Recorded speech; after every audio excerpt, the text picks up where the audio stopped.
Steph was really frustrated after the last game too, and he had a quote that said that when the games are the margins for us, the common theme is there are 3 or 4 minute windows where we're not playing with the right intentions. Are those intentions on defense or something else? Well, I think what Steph's referring to is we just have breakdowns at both ends, and the game is always connected. You know, the better the offensive possession, the better the defensive balance. And, so that last game, we had a ton of shot turnovers, bad shots that basically become turnovers. They're not turnovers in the stat sheet, but they're turnovers because, it's 5-on-4 at the other end. Maybe somebody's flying in and trying to score an off-balance shot at the rim, and he ends up on the ground, and it's 5-on-4 the other way. It's really hard to defend that. And so looking at the tape, that's what I saw. A lot of, poor offensive possessions that translated to poor defensive possessions. That resulted in a loss of belief and energy. And I always use the word traction. We never had traction in that game. We couldn't have played any worse when we were down 8 or 10 points at the end of the third quarter, late in the third quarter.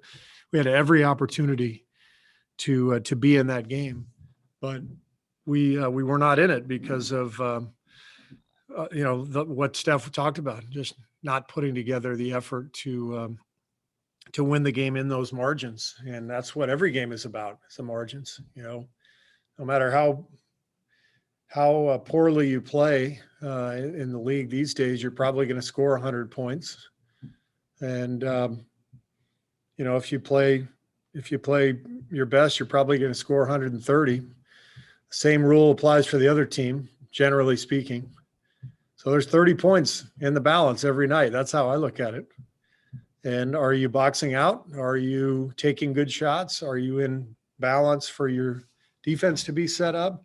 Are you following the game plan and going under the screen on the right guys and over the screen on the other guys who are better shooters? Those are all the margins, and we're not very good with that stuff right now. Hi, Coach. Carlos Ramirez, NBC Bay Area and Telemundo. You being a part as a player and as a coach of great teams, you've always talked about identity and consistency. What are the traits or characteristics that those teams have or need that this version doesn't have yet? And is the current reality a new hurdle for that consistency to be achieved? I mean, COVID, new protocols, no routine, no reality that's normal for anyone.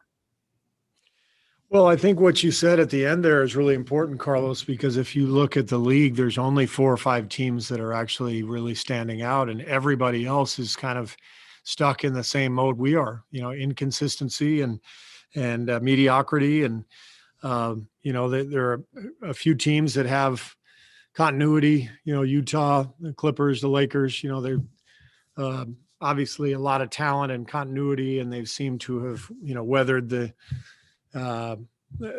early COVID storm of the NBA and all the different dynamics that come from that. But pretty much everybody else around the league has. I should have mentioned Philadelphia in that group too, and there's probably another team or two that I didn't say. But the vast majority of teams are really kind of in the same boat. It's a lack of consistency and an ability to separate themselves from the pack. And that's what we're looking for. And the first part of your question, I think I've already answered it.